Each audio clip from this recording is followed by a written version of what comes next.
I just got a notification.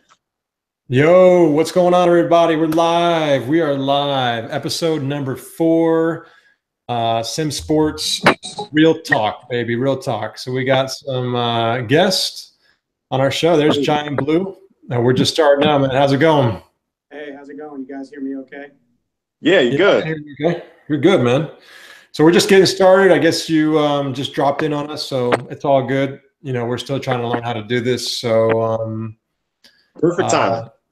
yeah, perfect timing. Perfect timing. But yeah, so we have a pretty good show tonight. We got a full agenda for tonight. We obviously got Gedden, the co-host, on tonight, myself, and then we got a special guest, like I mentioned, with I'm not sure what you want to go by. I'll let you introduce yourself in a minute, but let's go through the topics real quick. We're going to be going through a number of things tonight. BackBreaker's physics and how they compare to Madden. We're going to talk about how sim games sell and how healthy that type of genre is in the gaming market. And then we're also going to talk about Mutant Football League, and there's plenty more to talk about. So without further ado, I'll go ahead and hand it over to Gedden. And what's going on your side, man? How's it going? Oh, everything's all right. I'm currently now looking at the Knicks game. They are down by about 8. That's okay. But the Knicks this year, they've been playing well. They've traded off Carmelo Anthony, if anybody knows anything about the Knicks. And my boy Kristaps Porzingis, about time, right? Yeah. Kristaps Porzingis, he's actually bringing it. He's scoring no less than 30 points a game. It's only one game against the Celtics where he had like maybe 12 points, but the last game he had like 40 points, 6 blocks. I don't know how many rebounds, and he looked like the real deal. But other than that, everything is going on good with me. You know, I'm just gaming, loving my Twitch still, and you know. Sounds good. Sounds good. So we have a guest, like I mentioned. His code name or his screen name, call name, whatever you want to call it, is Giant Blue 76. So he's obviously a Giants fan. So we got the Buffalo Bills versus 2 Giants guys here tonight. And, what's up, man? How are you? Why don't you introduce yourself? Yeah, so I'm doing well. I'm doing well. Thanks for having me on. I really enjoyed the show. I've been watching. I've caught almost everything. Life is busy, as I'm sure it is for you guys too, but it's going good, man. Other than it's a sad state of affairs for my Giants, but I'm 41 years old. I've been a fan since I was about 5 years old, so I've been through a lot of tough times. So it's all cyclical. Everything comes off the tracks when you're losing. But, you know, things will turn around. You just got to fight through these types of years and hope you live long enough to see things turn around. So cool, man. Well, welcome to the show. We're glad to have you. Like we've mentioned, this show is for us, you know, for all of us, whether you're a guest or you're a host or whatever you are. This is for everybody here. So we appreciate you coming on tonight, man. And you're the same age as me, so we've been through a lot together. You won the first Super Bowl, you know, from my Bills, so congratulations. But you guys had a lot of good years, man. And hopefully my team can turn it around. And we got spanked last week, man. That Jets game was ridiculous. But I'm in the same boat. You know, every week is a new week. Every year is a new year. And, you know, some teams figure out a way and a formula to win, and other teams just struggle, man. And it's crazy, but it takes a while to turn it around. So we'll see what happens. But let's go on and get this show rolling, man. We have a lot to talk about tonight. So plenty to discuss. So I'm excited about tonight's show. The first one is a topic that Gedden brought up, and I think it's a good one. It's one that I think people out there who watch the show and are football fans that want a simulation experience.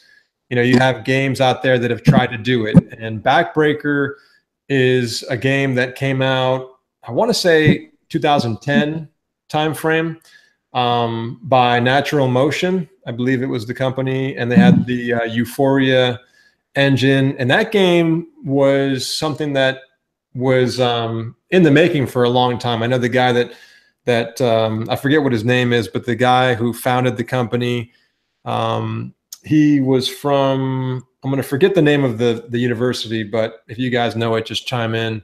But he basically did a lot of research with physics and how robots function and trying to simulate, real world physics, right, and movements, and so the game that he made was very much an example of that, and it took his Euphoria engine and it applied it to football, which was an amazing feat, and it was a toned down version on the Xbox 360 and PS3 console generations, and the game had a lot of potential first year out.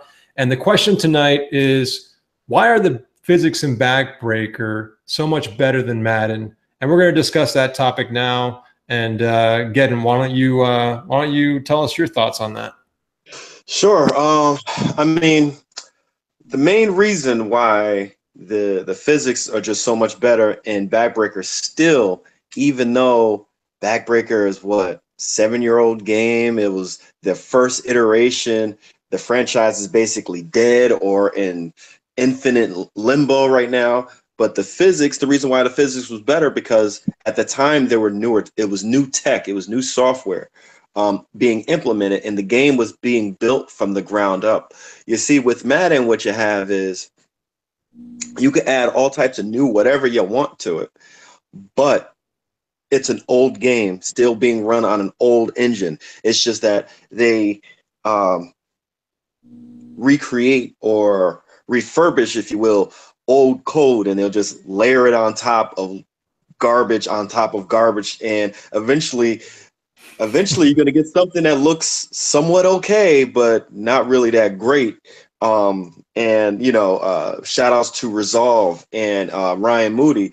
Recently, they've been making stellar videos about the physics or the tackles in Madden. Resolve was the first one that I saw to realize that Madden, they don't have consecutive hit tackles. They have one tackle or maybe even two, and then other defenders just latch on to the ball carrier. That's not physics. That's some weird form of ragdoll physics. That's not contact physics that Backbreaker brought to the table. Ryan Moody came in with the video. It was a ball carrier, I think either LaDainian Thomas, I forgot who it was, but he made a spin move. The defender went into a canned animation, reached out for the ball carrier, and the guy's hand went right through the ball carrier. Now in Backbreaker, that could have never have happened. Every action had a real reaction. As Javo pointed out, it was the potential in Backbreaker that made Backbreaker so appealing, the potential. And 7 years later, a company who sits on their ass, they haven't even scratched the surface of that potential yet, or even come close to what Natural Motion was doing. Natural Motion didn't have the signature animations or the bank that EA has, and yet their software was infinitely better than what we're playing now on a system after a true next-gen systems, PlayStation 4, Xbox One, and even the Switch. We're not playing anything that's on that level that was on the 360. That's my thoughts. Yeah, I mean, so what do you want to go by tonight, Giant Blue? You want to go by, is it Chuck, or what's your call tonight? Sure, you can go ahead and use that. That's what I go by, so it works for me. All right, cool, man. What are your thoughts on Backbreaker? Oh, goodness. Where do I start? So, so let me just say that I never got into Backbreaker. I kept my eye on it. I thought it was impressive stuff. Whenever somebody without a big budget goes out there and tries to do something innovative, sort of break the seal, so to speak, make a difference with something, I can appreciate that. I could appreciate that if EA did it. The biggest issue though is as someone who I actually still play Madden, and I mean I'm not going to sugarcoat it. I mean the biggest issue with the game is the movement and the interactions, and of course the physics are a huge part of that. Now, I'll be honest and say that I was never a guy that believed that real-time physics really would work well in a sports game, just because it's so hard to get things to sort of really look realistic. It doesn't mean that a physics engine is not being used. I mean, K8 has a physics engine. It's not a real-time physics engine, but it's a physics engine, and it's a pretty good one. But the thing with Madden is, and just from watching tons of footage of BackBreaker, the huge difference is yeah, there's a little bit of the ragdoll moments in both games, but in Madden, and regular Dave really kind of brought this out when he was doing his little review of Madden 18 this year.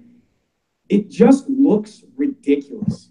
Guys run into each other, and they just fold and fall down with their arms at their sides and their bodies bend in half.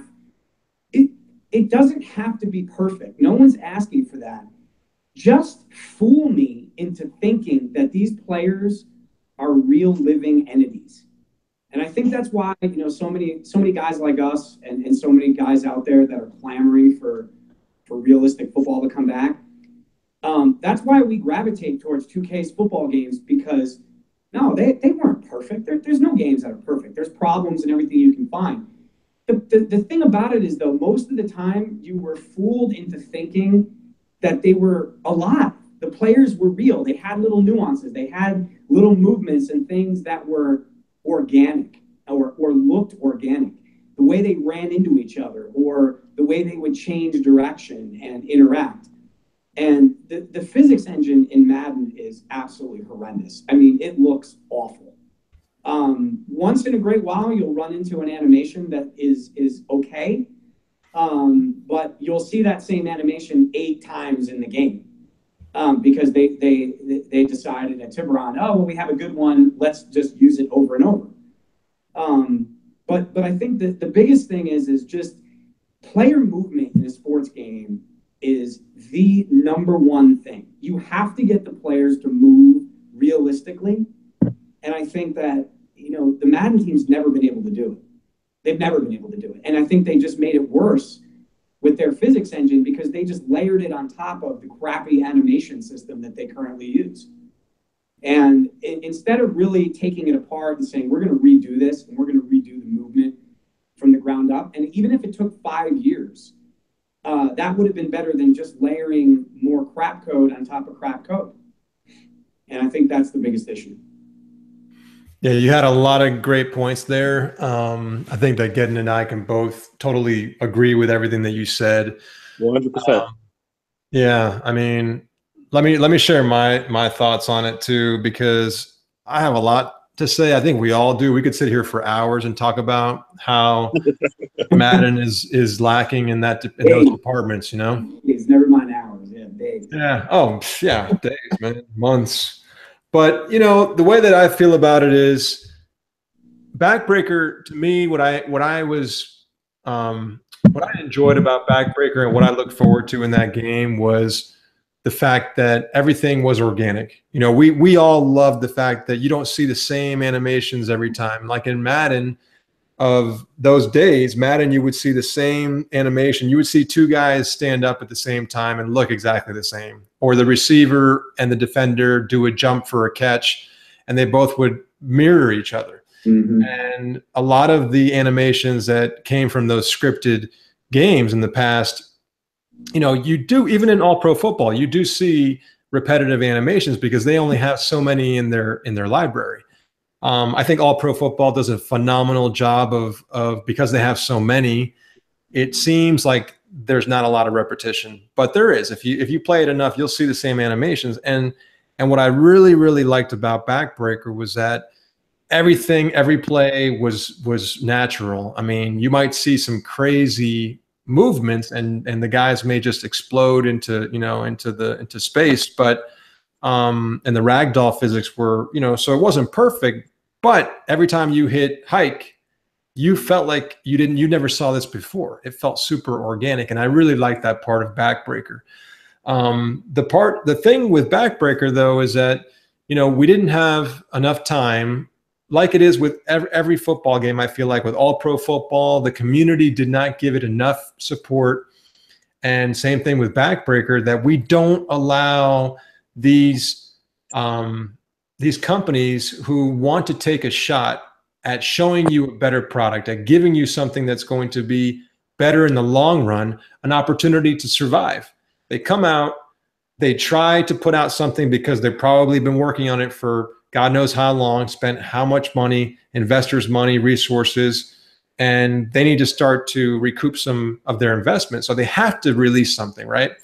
But they don't have 10 years to figure this out. So they put out a product that's not going to be at the level of a full Madden product with the franchise mode and whatever else they may have, the story mode and, you know, online features and on the online franchise. I mean, I can go on and on. Madden has a mature product. They've been around for a long time. So when you bring out a product, you don't have a chance to compete. At least we haven't seen that yet, to come out with a fully fledged feature set of a game that can compete with those games. And when you think about Madden's physics, I give Madden some credit for trying to get a game that has physics, right? So if you look at Madden today, it does look, to me, less repetitious and more organic than it did in the past. But their animations are so screwed up, and they have such a bad ecosystem of physics in there that to me, it's subpar to and inferior to what Backbreaker had. So on one side, I give Madden credit for trying, but on the other side, I feel like they should be a lot further along with their physics than they are. So my last comment I'll make on this is that I personally think that we're not ready, and the systems aren't ready, and the games aren't ready to really, they're not prepared to handle, like you mentioned a minute ago, Giant Blue, they're not prepared to handle a game that has physics only and is so organic, and the game plays well and looks fine and looks realistic. I think that I would much rather have a beefed up version of All Pro Football, okay, right, with maybe 2 or 3 times the animation library. And then just like NBA 2K. NBA 2K is not a physics organic game. That game's all animations. But if you watch it, and same thing with MLB The Show, if you watch those games and play those games look as realistic as any other game. Mm-hmm. So that's what I think about. I don't really want physics to be organic. I want a game that just looks and plays like it is organic, but it doesn't have to be under the covers. Right. I think when it comes to physics and animation, when it came to Backbreaker, all they needed was more animations. The reason why their physics look a little bit better, or in some cases look worse, or the game itself didn't look as good, because they had 0 animations. They had probably 100 animations, if that, probably less than that, way less than that.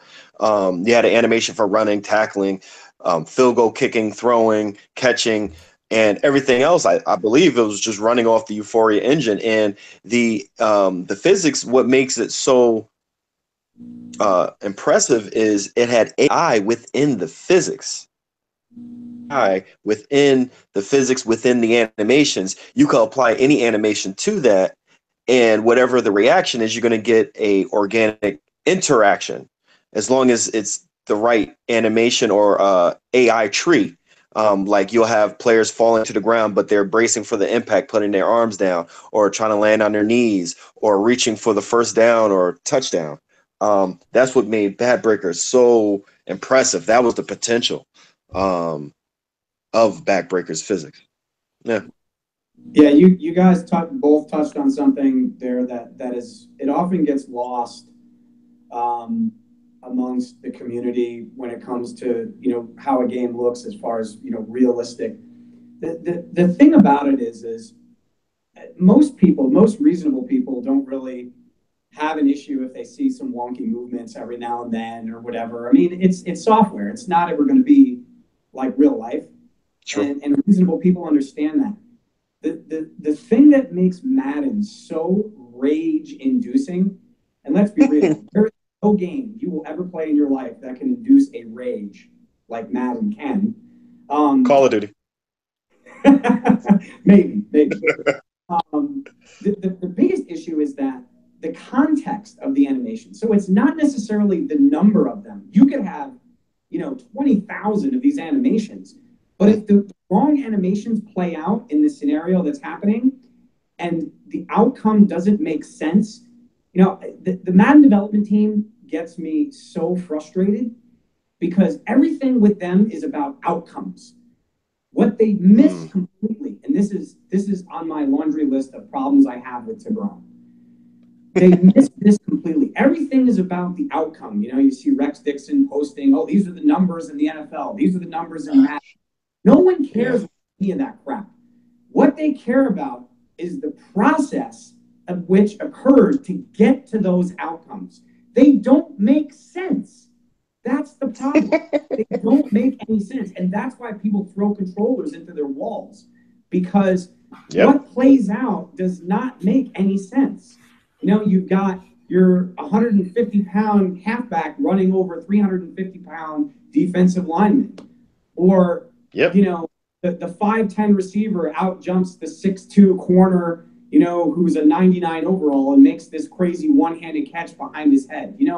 And it'll happen repeatedly. It's this out of context process that happens that makes people frustrated. That's why it's not fun. That's why people hate it and hate on the game, because the outcomes that happen are not because of what really should have happened. It's ridiculous. And that's the biggest issue. So the animations and everything are fine. You can have 800,000 animations. But if they don't play out in the proper context so that it looks real, if I'm running, across the field to hit a ball carrier and I hit, flank him and hit him on the side of his body, yet the side that I hit him on, he flies forward through me after I make the contact and I have all the momentum, you're going to be like, what the hell? How the hell did that happen? Those are the kinds of things that happen when you play Madden. And that's what makes it frustrating. Yeah. You bring up a really good point. And I want to say this. Everyone gets mad at the coding or the engines of Madden. Oh, it's an old engine. They need to put a new engine on it. They need to do this. They need to do that. They need to add more animations. Let's put blame where it really should be. These EA sport executives, I'm not even going to blame Rex at this point because I believe Rex and Clay Oldenburg, I believe they're just pure PR fluff. But I blame the executives and even the engineers who want to push a certain style of game. When you have a running back, wide receiver, whomever, ball carrier, do a spin move into the defense, and the defense still gets shook by the spin move instead of knocking the guy's head off. Like, why are you spinning into me? I'm come to hit you, put you on the floor, yet you're spinning into me instead of away from me or trying to evade me. That's the style of game that they want to make. They want to have no skill gap. They want players who don't know what they're doing just to hit a button, and they get praise for that. Right. Yeah. And you know what? That's a good point, because that brings us into the next topic, or could be the next topic, about sim gaming. We don't have to go into it now, but it just popped in my head just now about sim gaming selling and compared to arcade games, how well they sell. That's another topic we're going to get into. But yeah, this is the design choice that EA and other companies want to make.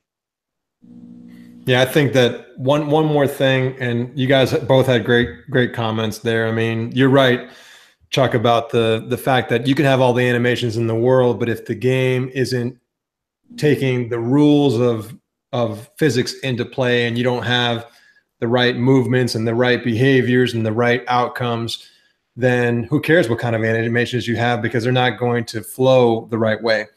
But one thing that I also wanted to mention, what I thought about when you were talking, was that the one thing that Madden definitely doesn't have is there's no sense of player likeness.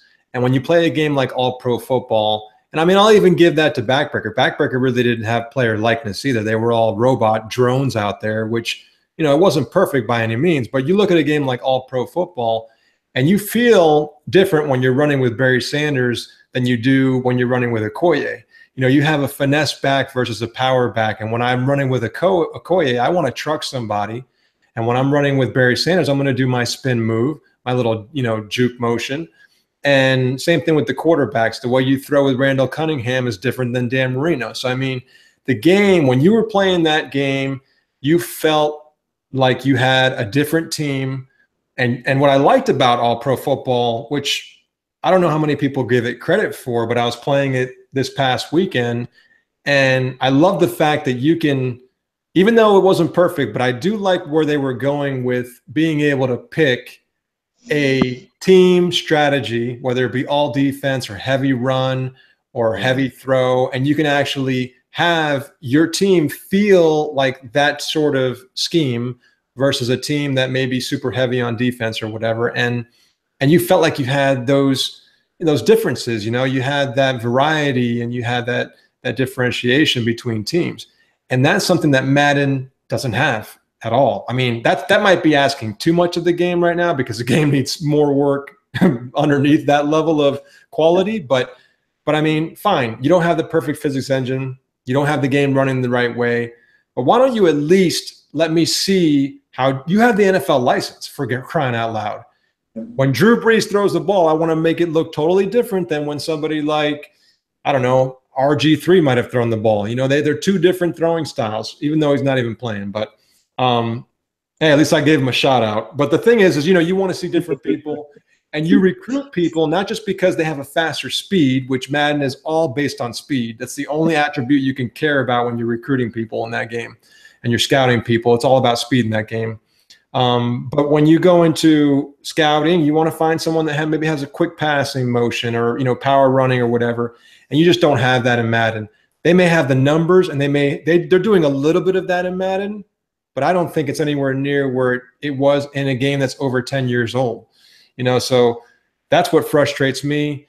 It's tying back to physics, but physics brings up everything about the game, which is not just the physical part of it, but, you know, the entire on-field experience, you know. And when you have all those things that we just talked about, you wonder why, you know, we can't have more competition, and you wonder why people out there can't support these games when they happen to come out. It's just amazes me. But I don't know if you guys have any more comments before we move on. I'm sure we'll be talking about these same things as we get through the call. But because of time, I'll go ahead and keep going to the next topic. And you guys can obviously give your thoughts across the board. We talk a lot about football here. So for those of you guys watching and listening, this is a football show for the most part, but we'll talk about other sports as well. Tonight we do have some other game that we're going to talk about. And the next topic is all about sim games. You know, people say they want a simulation football game or they want a simulation basketball game. But the question is, as a publisher or as a game-making company or game studio, do simulation games really sell? And why don't they? So I'll go ahead and kick that off to Gedden. You can start this one off, man. Let us know what you think about this topic. Well, let me say this. Obviously, everyone knows me as a sim gamer, but I also enjoy all games. It's not just sim gaming. I hold you know, high standards for. I like arcade games as well. I like fantasy games. There's all types of games I like. But sim gaming as a whole does not sell. The reason why it does not sell is because sim games are, especially sports games, are for a niche crowd or for a certain type of person who either wants to fantasize about them actually being on the court. They want to be fully immersed within the game.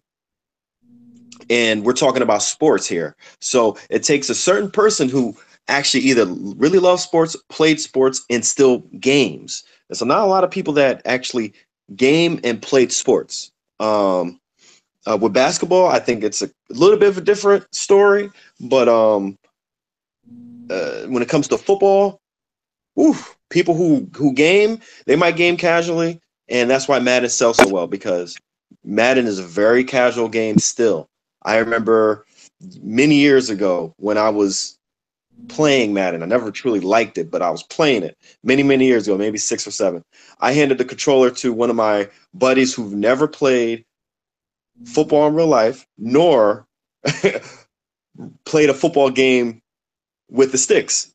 Yet he put up a competitive game against me. And I'm like, how is this? I mean, I was beating him by 2 touchdowns, but how is he even scoring?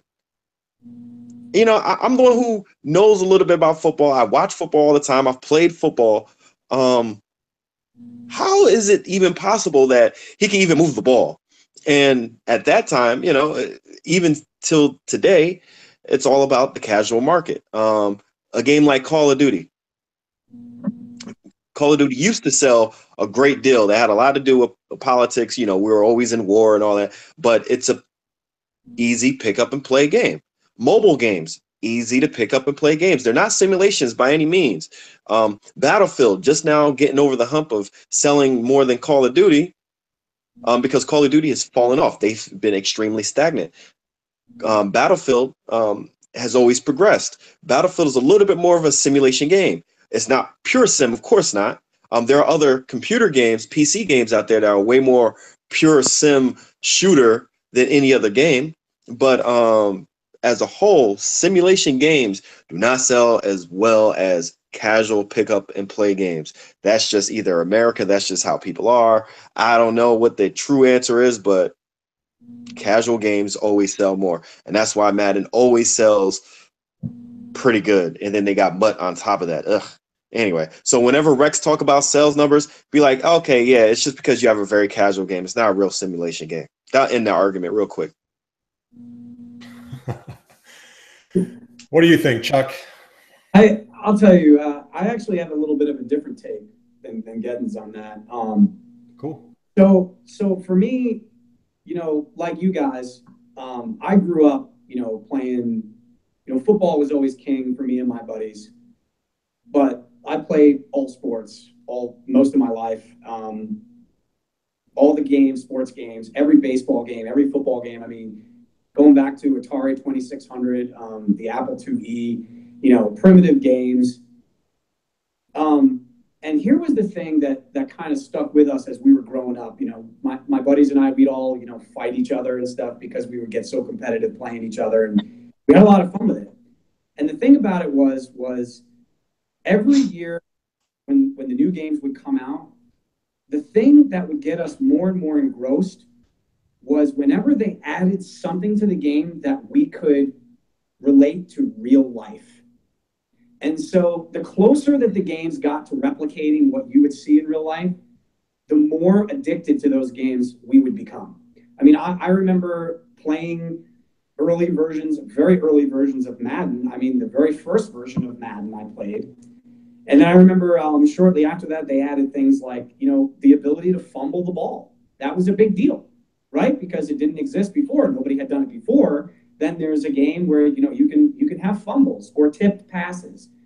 They sound silly now, of course, you know, 30 years later. But, you know, back then, you know, it's adding these elements that are realistic that make you want to be engrossed in the game.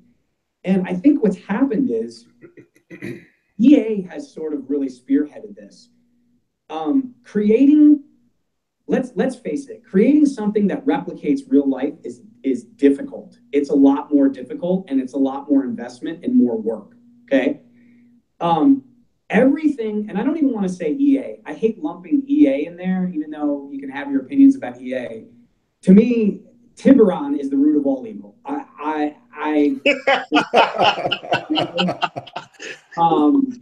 They are, I mean, I don't really have any other way to sugarcoat it. They are awful, okay? Everyone from their top level designers to their programmers to their janitors are terrible at that studio. And I think they've created this whole idea that like nobody wants realistic things, right? Nobody wants this stuff. And they attracted this sort of, casual crowd, and then they created it into like this thing that turned it into a big deal where, people that don't know anything about football, never played, half these guys probably never even been on a date, never mind played football in their life. And they're, throwing the ball around, and everything is success. Everything in Madden has to be successful all the time. And that's the kind of thing that has sort of created this, division between guys who want something realistic and guys who want something that, every time I do something, it's going to work.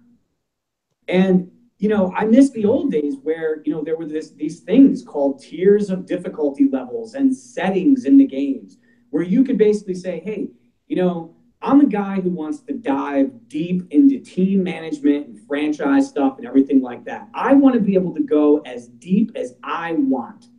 If I want to spend 6 hours a night managing my roster, that's up to me. But I should also have options to say, hey, you know what? I'm going to flip these switches and it's just going to do everything for me. I just want to play the games. Whatever happened to that mindset where like, hey, not everybody fits into this same group. And there are a lot of people on both ends and really even more of them in between. So it's even more imperative that you supply the options available to do as much or as little as you want. And I feel like, with the Madden team, everything is the lowest common denominator. It's the simplest thing, whatever is easiest to do. Like even when they went and they redid penalties, which is absolutely ridiculous. We had to wait until Madden 2016 to get penalties in the game. Not only did they don't even have all of the penalties, right? They don't even have them, right? And there's this big thing about it. There's all these concerns about penalties or bad snaps. I mean, really? Really, dude? If somebody doesn't want any of this stuff to happen, why is it so hard to just add a switch that says off? I don't want this to happen in the game. But if I want all these things, I mean, for crying out loud, 2K5 had chop blocks in the game. I bet you half the developers on Madden don't even know what that is. It's unbelievable. So I think that there is a big market out there for people that want realistic games. I mean, FIFA's pretty realistic. It's going to have people complaining about it that are passionate about soccer, but it's certainly far beyond Madden. NBA 2K is a pretty complex game. To me, super realistic. MLB The Show. I mean, amazing, right? These games are the top games in their genres. There's people that do want that realistic experience. It's just with Madden sells because it's the only guy sitting at the table. I mean, they're serving a 7-course meal and there's one guy sitting there. So, I mean, that's all that is. But I think that EA has really, really pushed to create this simple-minded gamer, that gamers are stupid and incapable, or young kids. I mean, go watch a 12-year-old kid play NBA 2K. They'll school you if you're someone our age. These kids do want to dive in and get deep into these features and really get down into it. No, I'll beat the hell out of some 12-year-old kid in NBA 2K. I don't know. Some of these kids, man, they know how to do that zigzag and cheese. They don't look at gaming like we used to, or we do.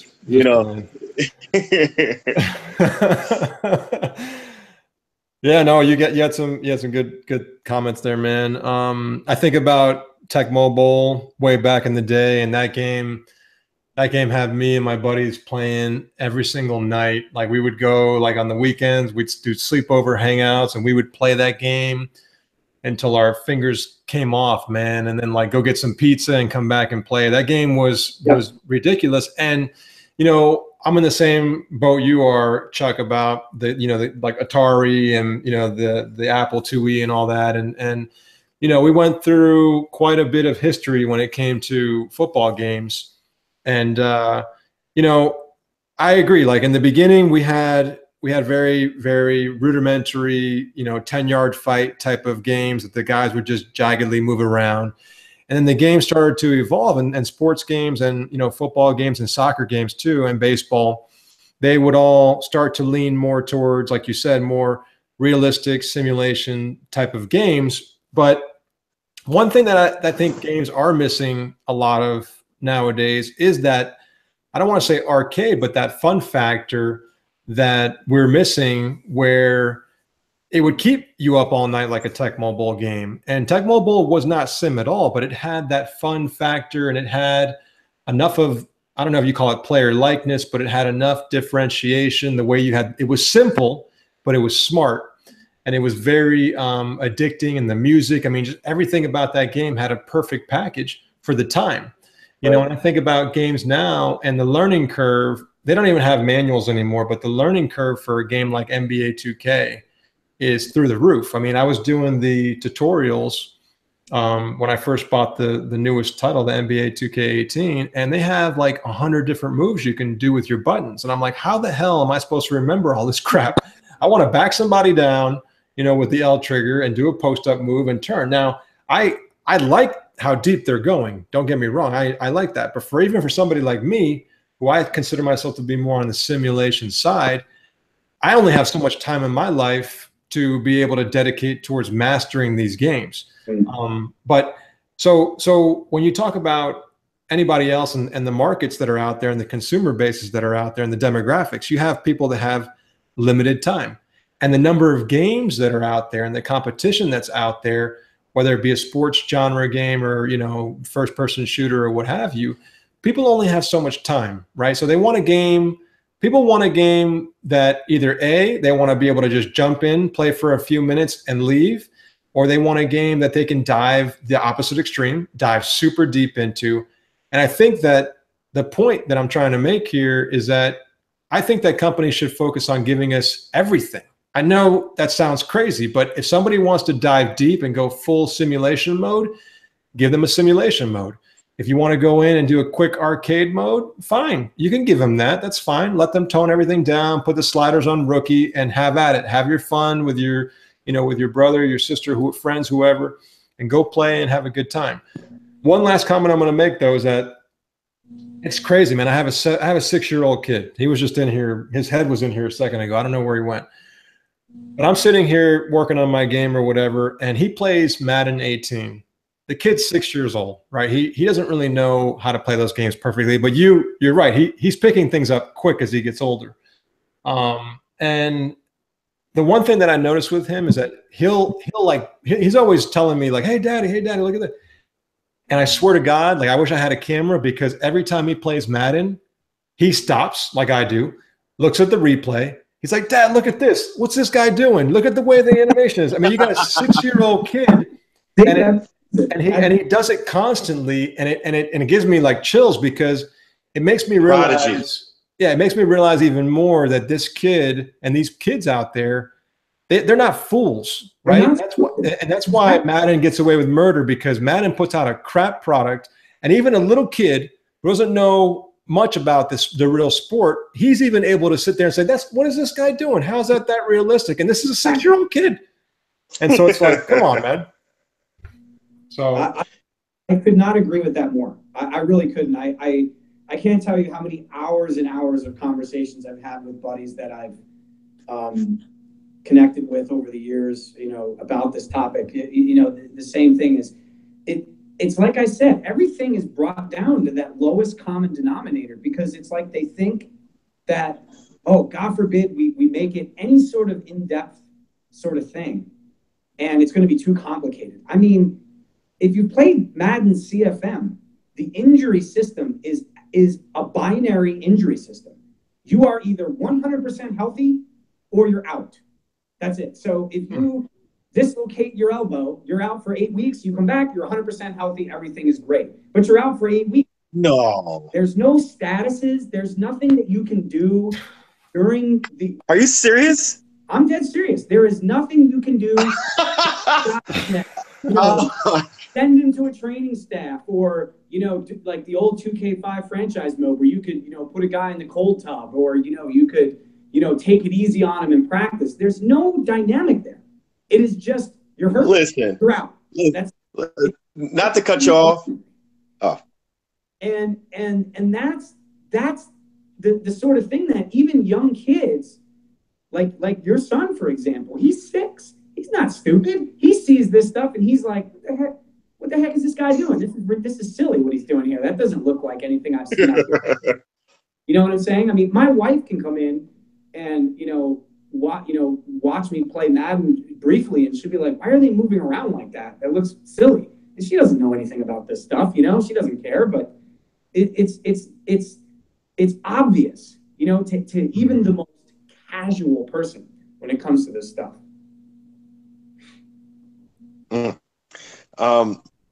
Yeah, that was funny. You brought up that about the whole injury thing. I'm playing, well, when I was playing NBA 2K, my Switch took up all my time. But when I was playing NBA 2K, even last year, even the year before that, we're talking about last gen. You had players that teammates that got hurt and played through, say, an ankle injury or, dislocated finger or sore shoulder. Their overall will drop down, but they wasn't, 100% hurt or 100% healthy, and then they'll play. That is pure laziness. That's pure hot garbage that that they're selling you, or selling anyone who chooses to buy Madden. That's kind of ridiculous. That was something small, but I didn't think that it was that bad. I just focus on gameplay. But I haven't played through a season of Madden since probably the first Xbox. It was just garbage, and ever since then I just played online. That's about it. Maybe it was the first 360 game that I played a season. No, it was just Xbox and PlayStation 2 I played seasons with. How bad the AI was, I was just like, yeah, there's no point in me ever really playing any kind of franchise modes, and that's crazy. I did not know it was that bad. Those people who like connected careers and all that, connected franchise, all that, y'all should be the ones on strike, protesting in the streets. How bad that is! Wow, that's crazy.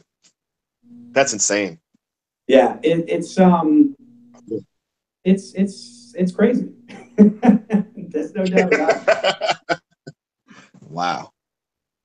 Yeah, but as we all know, there's no competition, and because they're just money hungry, blood sucking, whatever you want to call them. They're willing. They're going to. Yeah, they're going to maximize the vulnerable profits people out there and just go after. Yeah, they're going to maximize their profit, but they're going to go after they're going to chase the dollar, and they're going to chase every little person that they can get their hands into their pockets. And it's like, they're able to get away with it. Like we talked last week, number one, because people are too weak to not buy the game. That's the first thing. They're too weak. A lot of people still go out and buy it. For what reason, I have no idea. And it's their, they can do what they want, but if they don't like the game and they want to be able to at least send a message, a hard message to these people, don't buy the game. That's the first thing. We all know that. But the second thing is like, they're going out and they're trying to find a way into everybody's home and everybody's pocket. And that's their business strategy. I get it. But the fact of the matter is that they're able to get away with it because they're the only player. And we all know this. And it's a damn shame. But I just wish that there was a way that we could find, because we all know, like we said earlier, there's MLB The Show, the King of the Hill. There's NBA 2K, King of the Hill. Those two games knocked out the competition fair and square. No cheap tricks, no cheap punches. The fair, fight, and the best man won, like we said last week as well. And it's like, why did they win? It's because they chased after the truest form of the sport. And if you're a casual fan, you tone it down to rookie. If you're deep, hardcore guy, you play the game on the hardest modes. You do your sliders, you have your fun, you take it from there, boom, bam, beam, whatever the hell, you're done. But with Madden, like we said, they took the keys. I mean, and I blame, I blame as much as I only talk about EA, NFL, the NFL are the people that have all the control. They're the ones that are allowing one company to have the license. They're the ones that hold the keys. I mean, we talk about EA, And I don't think enough people talk about the NFL, but I sit there and watch the NFL every week. I watch my Buffalo Bills. You can call me a hypocrite for watching them, fine. But, you know, I'm not going to live to be 500 years old either, you know? So I got to pick my battles here. But I can enjoy, the one thing I can say is that the NFL, which I've said before in my videos, the NFL puts out a quality product. When I watch the NFL, I feel like I'm getting my money's worth. When I play Madden, I'm not getting my money's worth. So I call myself a hypocrite because I'm still supporting the NFL, which is part of the problem. But at least I can say they're giving me a quality product and I'm not just spending my money and burning my money. You're spot on there. I mean, you're spot on. I think you know, we've all, it's been since 2005, right? Since we knew about the exclusive. And I can tell you, I remember the exact moment that I found out about that. I was in a league, a 2K5 league. And to me, NFL 2K is the best video game I ever played in my life. Not just the best sports game, it was the best game. It changed a lot of things. I was still a young man at that time, and I sacrificed a lot of fun nights out because I was so addicted to that damn game. But I knew the day that they announced that what EA was going to do. And the biggest issue I have is it's not even the fact that, you know, it's just a video game. There's worse things in life. You get over it. It's frustrating. But I can't stand the circus around the game. You know, I can't stand all the BS, the lies, the marketing schemes, all the people that go out there and defend this crap. Why can't you just be honest? Even if you play the game or whatever it is, be honest about what it really is. It is a colossal piece of crap. And it is and it is that way because they can make it that way. They knew right away when they wanted to secure that license, and I really recommend people go out and find the peek over lawsuit, the folks who sued EA over the exclusive, and read through all the documentation. You would not believe some of the things in there. Testimonies from EA employees who were developers who hated the fact that they got the license because they felt like the work got really shoddy and they weren't really producing much of a quality product. You know, it's all under this shroud, but there's information out there. I mean, EA looks at it this way. We invested in creating a football game. Their investment was buying out competition. Now they just go on cruise control. They don't care. They don't care. They don't have to care. You know, I mean, everybody knows that if 2K was able to continue on and that exclusive deal never happened, Madden would be what NBA Live is today. There is no doubt in my mind, 100%. That is exactly what would have happened to that game.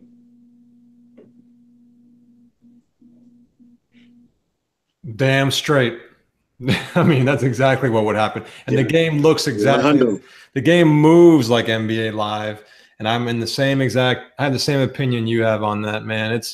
But you know what? The thing that I think is good, and why part of the reason why we're doing this show, or whatever you want to call this thing, you know, is to try to get this movement back. You know, try to pick up the pieces, you know, where Apex dropped off. And I'd love to have Rex Dixon. If he's ever watching this, or anybody who watches this wants to go back and tell Mr. Rex Dixon, who lives close to me here, you want to come on this show and talk to us about your game, you claim it's so good, talk to us. Go ahead and talk to us, the real football fans, about your game. And we're going to tell you exactly how we feel. And we're going to tell you the truth, good and bad. And that game's trash, the bottom line. You should be ashamed of yourself. You know, we have a game that we're playing that's over 10 years old, okay? I mean, this isn't even, we can laugh. I mean, but I mean, and I know I don't lose sleep at night over it. But to be honest with you, it's like, this is a damn crime that we're sitting here playing 10-year-old games and I'm even making my own game because I'm not happy with the product that we have out there. And I want the people that, like you said, you hear their noise, they talk their trash. Oh, this game's the best. They call out 2K to come out and make a game. They're just a bunch of cowards is what they are, and hypocrites. They should come out, face the mirror, face the real fans like us, and let us tell you how ask you questions, real questions, the honest questions that people are scared to ask these guys, and see how they answer it. I'd love to get some people from 2K on this show, the guys who made the APF game. I would also love to. I was telling my wife the other day, she probably thinks I'm a loser, but I was like, man, what a shame that games like Backbreaker and All Pro Football, like what happens to that code? It just dies. Like we can't revive it. We can't take that code as a community and build something for free for everybody and like take that APF game and rebuild the graphics. And I've tried to do it through modding, but I mean, take APF and just upgrade the hell out of that game, make a franchise mode. Like, what's that game doing? It's just like, what's Backbreaker doing? Just sitting there on the shelf. Somebody do something with those IPs. That's a really good point. And you bring up something else that you just reminded me of. So I know a couple guys who know Sean Lee. Sean Lee is the very brilliant AI programmer that worked on NFL 2K and APF and now NBA 2K. Those guys really got a raw deal when that exclusive deal came out. I mean, imagine the hours, the passion, everything they put in to make NFL 2K what it was. I mean, to this day, it is way ahead of Madden. Yes, the graphics and things like that, naturally, because of the technology and the power of the systems. But everything else is miles ahead still, which is embarrassing.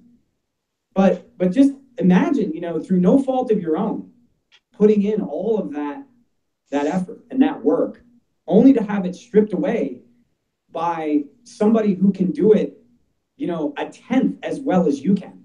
And make no mistake, see, I'm different. I don't really buy into this whole, it's the suits and the marketing guys and all that. That's a bunch of crap. Their programmers are atrocious there. There are no marketing people or suits leaning over the desk of a developer and telling him, now you got to mess up the win meter here. You got to make this guy run with one leg. You got to make this guy just fall over. There's no one doing it. This is bad code by bad programmers. I mean, I knew a guy that went to EA in 2010 for Community Day. He was sitting with one of their gameplay engineers, okay? And they were playing each other, and Tony Romo went on a scramble and trucked over like 9 defenders on his way to a 60-yard touchdown run, right? He trucked over linebackers and DBs, everybody, right? So the guy basically naturally turned to the developer and said, come on, man, this is silly. Tony Romo's not going to truck over these guys like this, run them over. He might juke somebody, but he's not going to run them over. So you know what their solution was? Oh, well, you know what we'll do? We'll put a limit. Once you've trucked over 5 guys, you get tackled on the 6th one. This is the kind of crap that you're dealing with there. Yeah. That's not marketing. That's not anybody but bad programmers. And when you look at the product, it's bad. I mean, Javo, you're a programmer. You know what it's working with guys that programming is not like making widgets. I write software for a living. It is an art.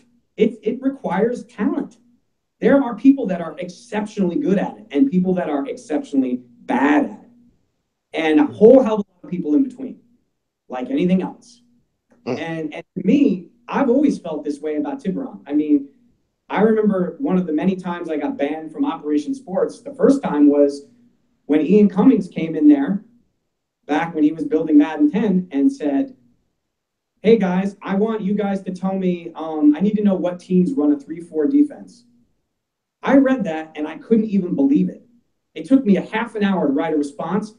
And I literally said, how in God's name do you have the exclusive NFL license, access all NFL, everything football, and you got to come on a forum and ask what teams run a 3-4 defense? It's unbelievable. And how anybody doesn't see this kind of stuff. I mean, the guys that we talk to, we all see it, but more people does not realize, how do you ask that question? No one should be telling you what rules to put in the game. You're not making an adventure game. You're not inventing something. The whole point of this is to copy what is real and instituting the proper rules and penalties and basic things. I played a game last night where I was running out the clock. I was up by 1 point. The guy had no timeouts left. And I was letting the clock run down to get a delay of game penalty so I could punt, and he would have about 8 seconds left. What happened was I let the clock run out. A delay of game penalty came up, and it made a 10-second runoff on the clock, so he had no time. So all I had to do was punt the ball out of bounds, and the game was over. I mean, come on, man, really?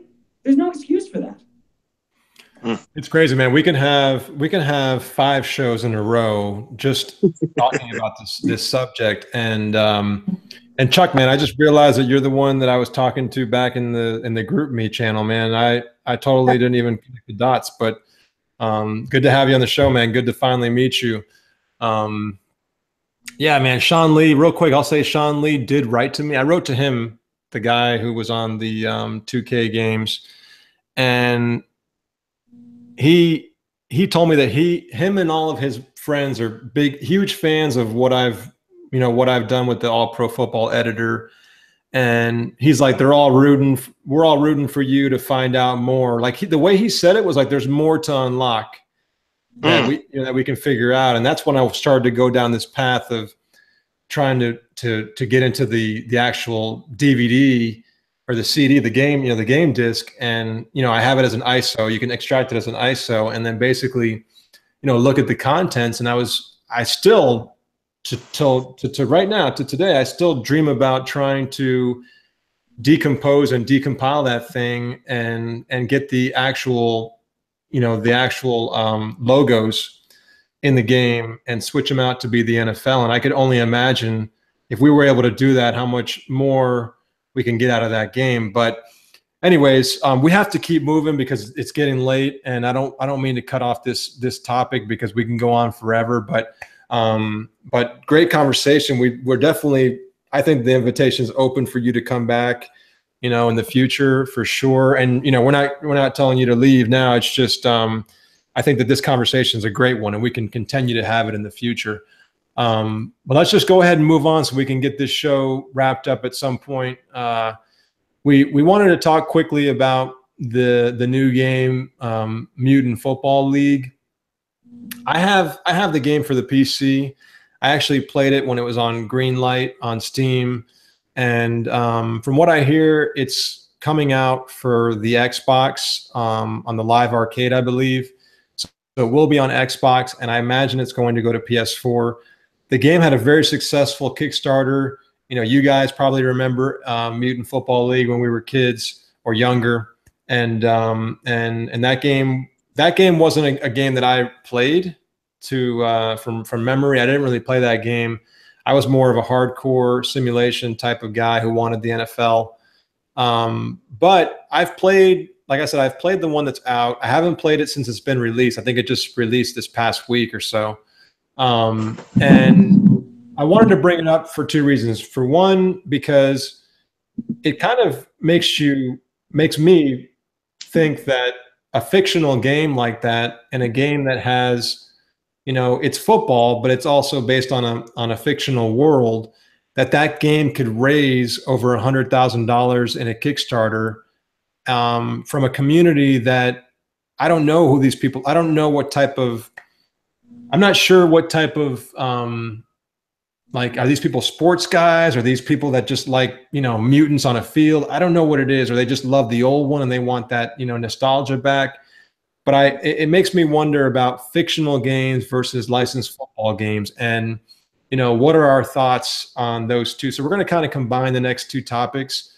And if you guys have played Mutant Football League or you have any comments on it, but one thing that I wanted to just, bring up to the group is that, I find it hard to believe that people have tried to do a Kickstarter and they haven't gotten that nearly as much money as Mutant Football League.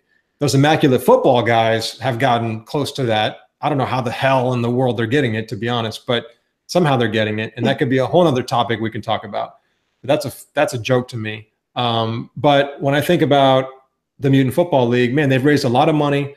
I think they're going to be selling decently. We'll see how their numbers turn out. But what are your guys' thoughts on a fictional football game versus a licensed football game? And do you guys think that might be an avenue that is there's a hole there and there's an opportunity there for companies to capitalize on? I'll go first. I think that well, it's so many factors here, right? You have say if a company decided to do a football game but try to make it simulation, that'd be more like your backbreaker style game. I think there is at this moment there's a market for it, but not a huge market. I think that you have to be very strategic. You're going to do with a simulation unlicensed football game. You got to market it a certain way. You have to have other avenues of revenue that you're going to add on to your game. Like we talked about Backbreaker a second ago, but they, from what I heard, they had Backbreaker 2 ready to go, but they had internal issues. So what gave them the money, of course, they got some profits off of selling their console game, but they made good money off of their Tackle Alley game on the iPhone at the time. I think it was exclusive to the iPhone. That game was $1, and I think they almost made $1 million or maybe more than $1 million just off of that alone. So they had the money to make another game, but they didn't. So I think if you're going the simulation route, you got to be really strategic on how you're going to get your profits. In terms of an arcade game, you could sell an arcade game easier. Now, what makes maybe people don't know this, but just watching the Mutant Football League, not only you have the nostalgia factor, because we have a Mutant Football League that was made by EA or published by EA at one point in time, but also the gameplay. If you look at the gameplay, it's very similar to Blitz, NFL Blitz back in the day, made by Midway and Acclaim, I believe. The gameplay, the engine, I almost think it's the same engine as Blitz. They just took the engine, changed the reprogrammed it for Unreal 4, I believe, and changed the character models and all that, added power-ups that gives it even more that nostalgia effect. Mutant Football League back in the day, you could throw dynamite at the players, at your opponents. You could throw a missile ball. You could poison the other team. It was bonkers.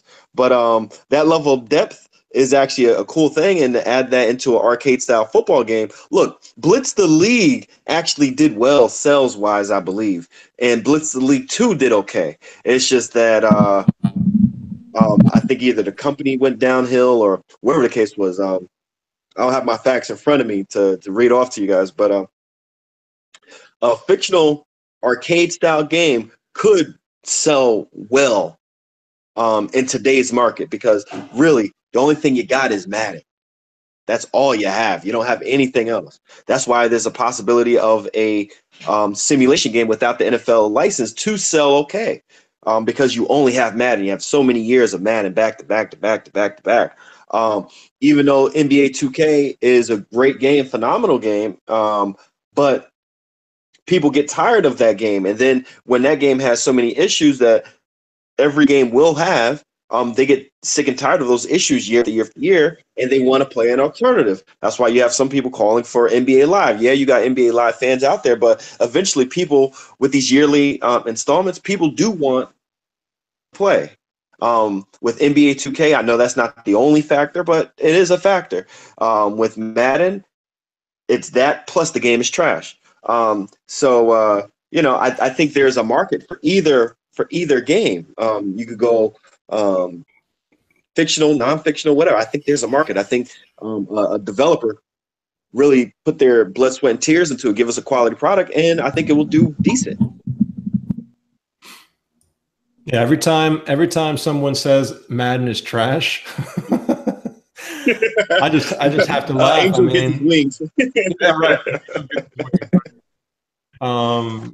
No, that's funny, man. That's funny. But it brings us back to the arcade topic too, like a little bit like games like Tecmo Bowl, Blitz, arcade games in general. They were fun to play. They were addicting to play. You were playing for a high score or some challenge, and this Mutant Football League game might be part of a little bit of what people are missing too. So I don't know. Did you have any comments on that, Chuck?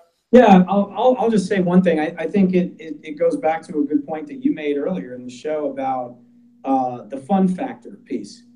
And I think with games like this, I think there is a market for it. And the reason is because the expectation is completely different.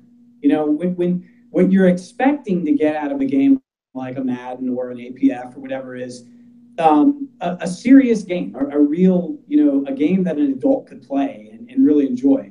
Not that an adult couldn't play the other games, but for the more serious gamer, someone looking for that authentic experience, you don't have that expectation at all when you're playing a game like Mutant League Football or NFL Blitz. You're looking to really just have a good time with it. I played the original Mutant League Football way back in the day. I had a lot of fun with it. Obviously I've always preferred a more realistic style of game, but it was still really fun to play. And I think, anytime that you can have something that gives consumers more choices, whether or not they're right up your alley or not so much, it's a good thing. I think that's, one of the things that we all miss. And I know I was one of those people that took it for granted. Back in the day, there'd be 10 football games on the market, 7, 8 baseball games. I thought it would be like that forever back in those days. So anytime there's something else that can kind of come into play and give people an option, I think it's a good thing. Cool, man. Great thoughts on that. And Mutant Football League. I mean, from what I've played, it's got the NBA Jams commentator on there, from what I recall, and it's a fun game, but for me it moves a little bit too slow for what I'd be looking for. But it's a game that I'm going to try out again because I have it. I bought it and I really want to try it. But with the NFL Blitz games, those games were fun. Like NBA Jams, they had their time, and I think that those games they still have opportunities, I think, to sell, especially with the fact that we only have one football game. Just that fact alone, I think, gives opportunity for any kind of football game that people can try, because right now we only have one that's decent enough to play. I mean, I think they have things on mobile, but nothing like a full-fledged game. They have some Football Heroes game I've seen on mobile and some little baby games, but no, nothing that. So competition in any way, shape, or form, I think, is healthy, and I think we can all agree that we all miss the days when we had the game days, the quarterback club, the Madden, even back then, Madden. The ESPN 2K football, Sega Dreamcast, long live that system. The Tech Mobiles, we've talked about a lot of games, but it's a shame that we only have the one. It's a real shame. So we've really talked, I think we've talked through many of the topics tonight. There was. Wait, real quick.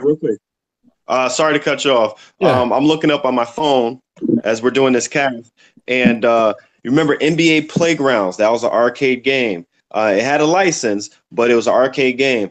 The article that I did see real quick, it sold over 500,000 units. Wow. So I'm not too sure if they're counting the Switch sales along with that, because it was a little dated, that article. But there is a market for alternative sports games. And imagine if they, a unlicensed game. There's markets for these things. I just wanted to throw that out there. I'm sorry.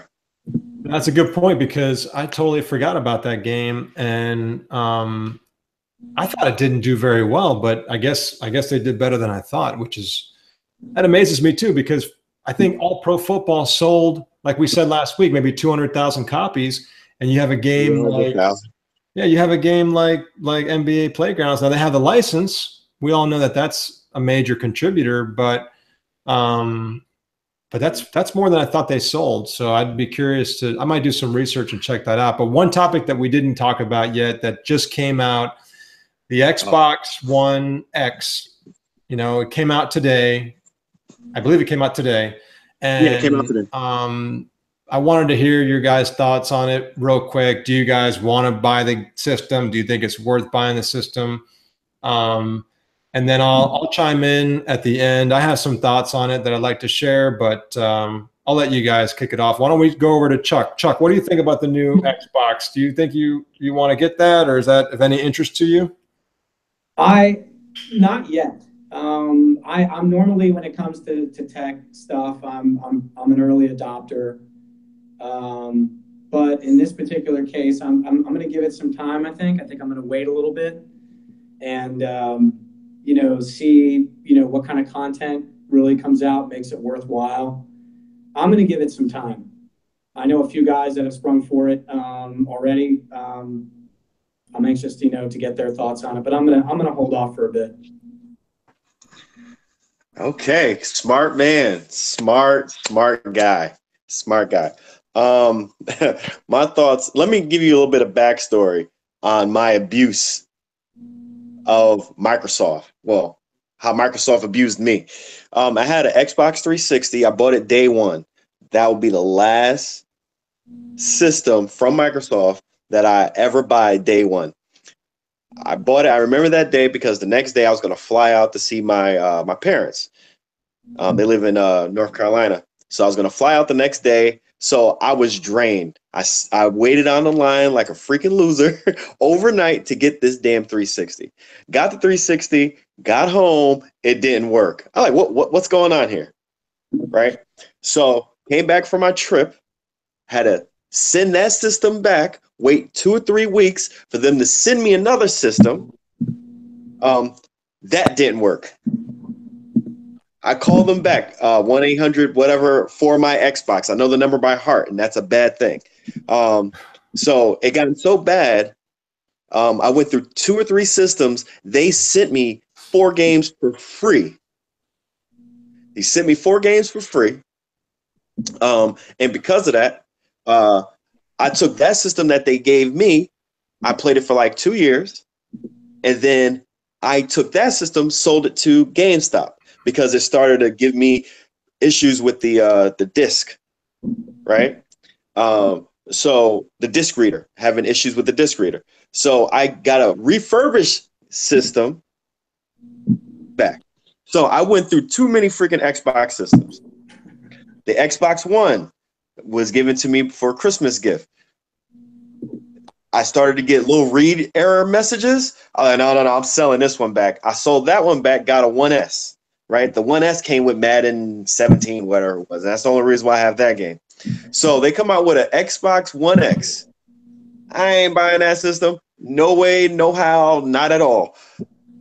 But even if I didn't have that long history that I made a short story long, the Xbox One X, if you don't know anything about Microsoft, they're making this transition of play anywhere. Maybe they're trying to compete with the Nintendo Switch or whatever, but it's a horrible idea. What they mean by play anywhere, they want you to play your Xbox games on your Xbox or PC, laptop, or Xbox One X, Xbox One S, or Xbox One. That's way too many platforms. That's going to run your cells very thin. That's going to break up your fan base way too much.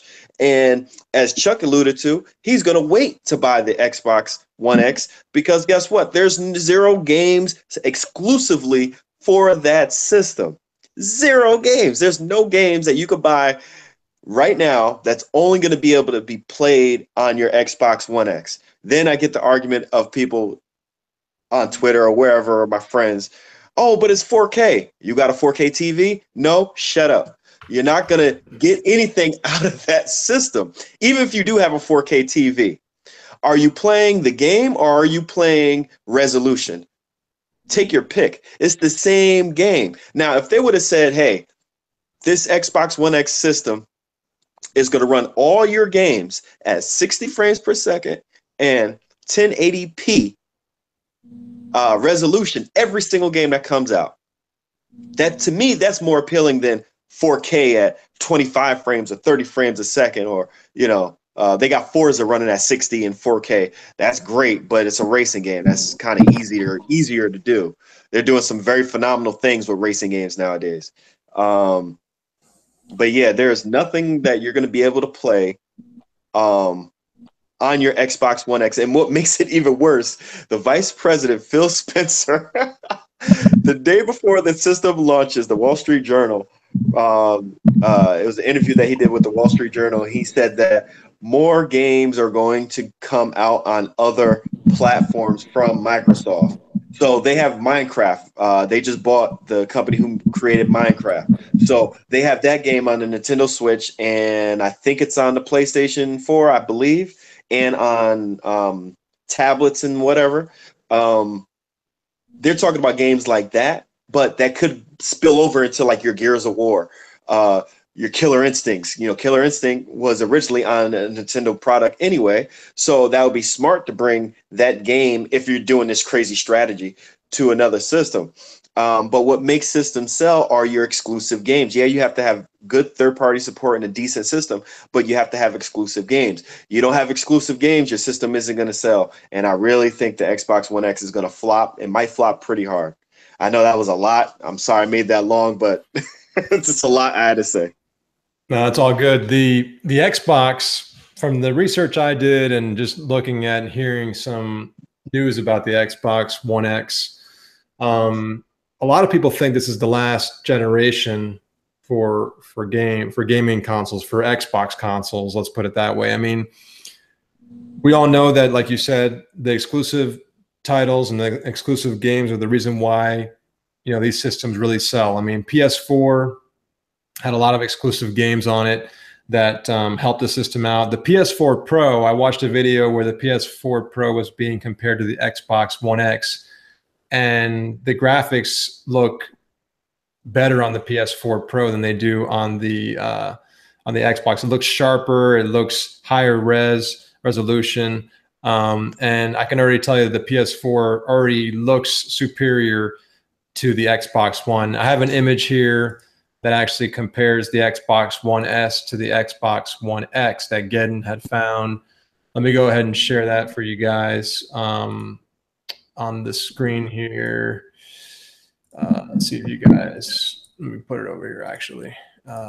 See if you guys can see that while I'm talking. So this one here is, let's see, present to everybody.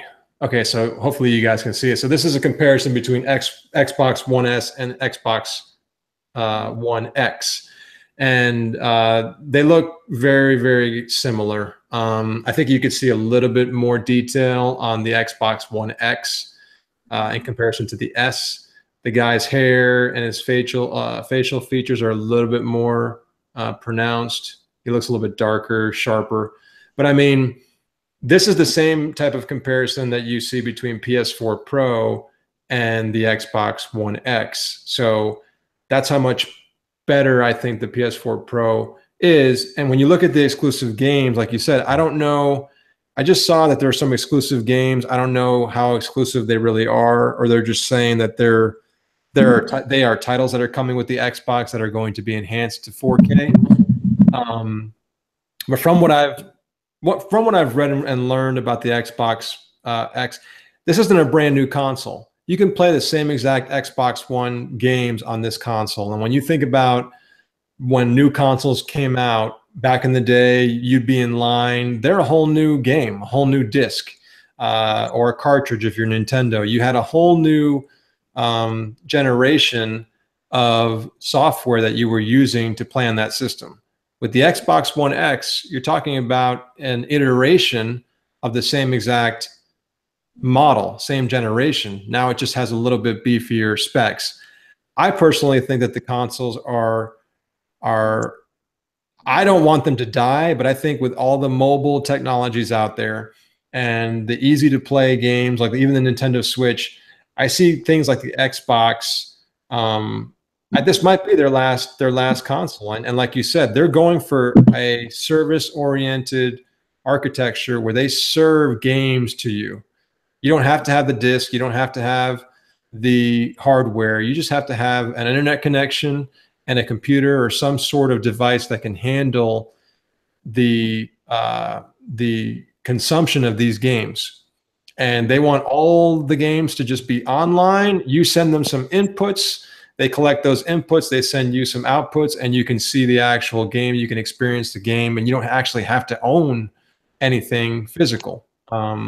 So we'll see how far that goes and how much that really, takes form. But I personally, I'm not going to buy the Xbox One X. I mean, I don't even play my Xbox One. I have an Xbox One. I have an Xbox One sitting right over there, and I have a PS4 sitting over there. And the only reason why I play my PS4, I play PS4 over Xbox. If I buy a new game, it's always for PS4. And I never touch my Xbox One. And the PS4, I play NBA 2K18, and I play MLB The Show.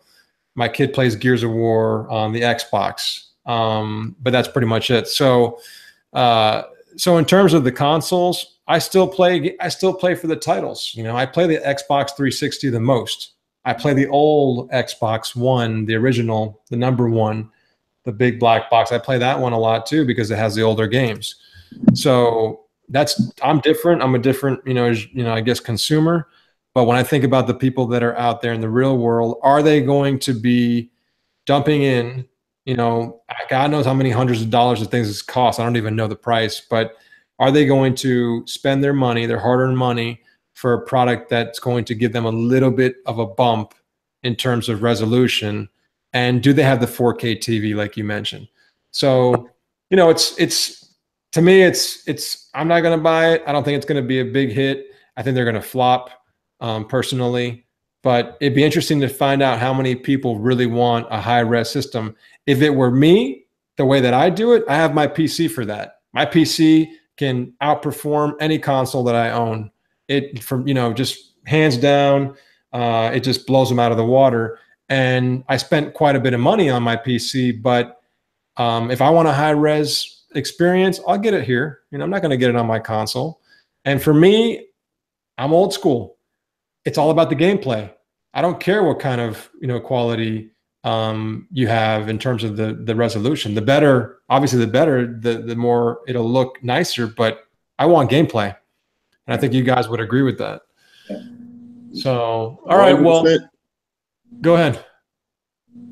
Oh no, I agree with you 100%, and that's the problem with the Xbox One X is you got people who are PC elitists, and right at this moment they can run a game 4K 60 frames a second already. Xbox One X won't be able to do that. Yeah, you're spending your money, but you're getting your money's worth. And people who already have done that are already engraved in their brain that I want my games on my PC. So they're not going to go to a box that could give them 4K at random frames per second when they've already invested so much money into their PCs, and they continue to do so in their PCs.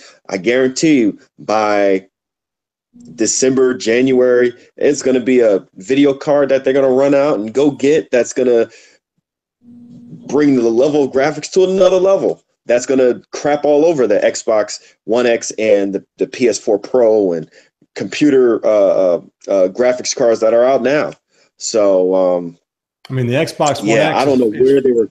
The Xbox, sorry to cut you off. The Xbox One X is $499.99. It's $500. I'm sure you get a lot.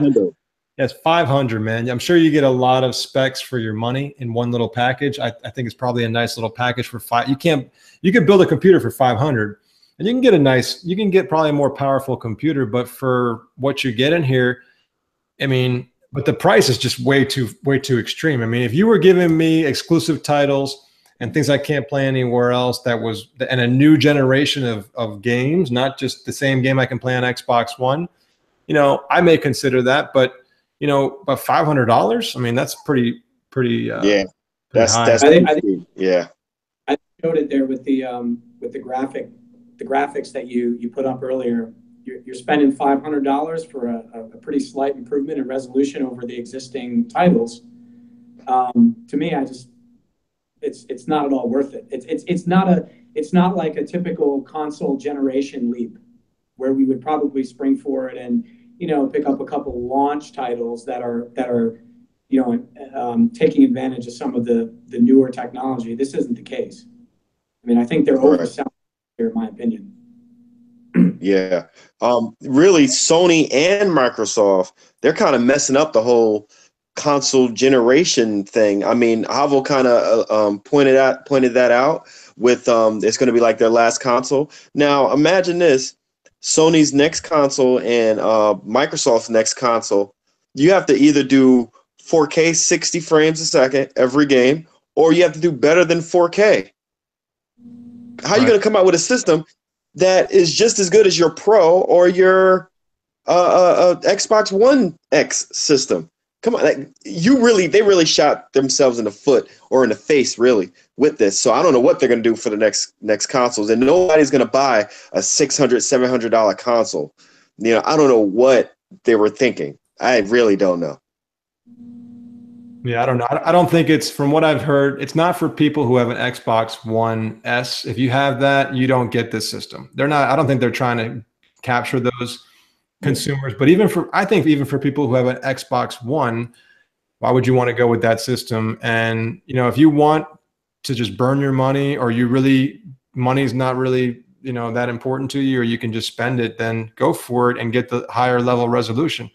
Like I said, if I want, like, even NBA 2K18, I know if I were to buy NBA 2K18 on my PC, I can light that thing up and make it look magical. I mean, it looks phenomenal on my PC, but I'll still go to my PlayStation because I know my PlayStation is going to work perfectly. I'm not going to have to worry about my PC not configuring the right way. When they make it for a console, which maybe I'm leading now, for people to go and get this, I don't know, but when they make it for a console, it's a very static target that they're shooting after. The hardware is identical across the board. When they go to a PC, obviously they need to cater to every single graphics card, every single motherboard, and it becomes harder to maximize, the hardware you have towards, resources towards that game. So, but for like an NBA 2K18, that game plays beautifully on my machine. But when you talk about other games, maybe they play nicer on a machine. Like I did play that Halo game at the Xbox store this past weekend with my son, and it looked phenomenal. I'll be honest. I mean, the game looked absolutely ridiculous. They also had me sitting literally 3 feet away from a 50-inch TV, so my eyes are cross-eyed from it. But the graphics were amazing. So I guess, like, for somebody like me, I'm not going to do it. But if I was in college again, I would probably be a guy in there buying this stupid thing just to say I have the latest one. Who knows? Just running up my credit. But I don't know. I'm not getting it. I assume you guys said you're not going to be picking it up, right? Not now. I need something compelling, like we were saying, something compelling that warrants the upgrade for me, personally. Yeah.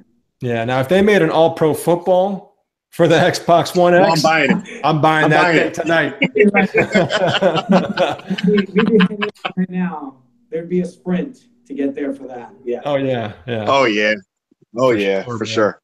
I'd probably steal. If they close, I'd walk in and steal that thing. I don't care. I'll go to jail for that.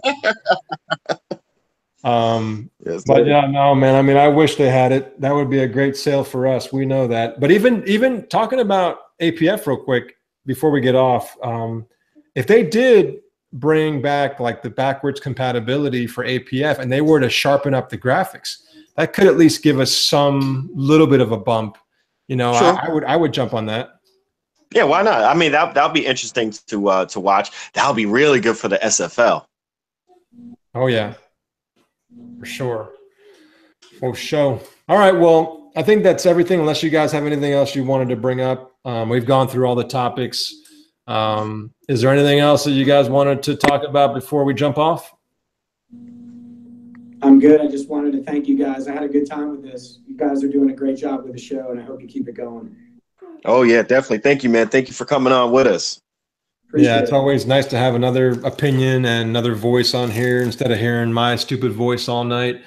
But you guys, this is why we're you. We're the same thing as you guys. We don't want to allow people out there to misrepresent what's really happening, whether it be Clint Oldenburg or Rex Dixon or any other guys out there that want to make it sound like things are a different way when they're not. So we want you guys to have fun on this show, come on the show with us, talk to us through the chat.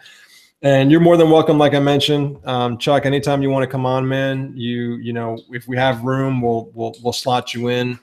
Just let us know. And we had a very awesome conversation tonight, man. I really appreciate, you know, both of you jumping on, and the guys in the chat. You know, I hope you guys enjoyed it. I enjoyed reading your comments. Long live 2K football, long live APF. And I'll let you guys sign out, but thanks for watching, everybody. Thanks a lot, guys. Thank you. Peace Take out. care. Remember, every Tuesday, 8:00, we here. Oh, yeah, we're here. And if you can't catch us, we're on the iTunes podcast. And we'll catch you guys next week. Peace. Peace.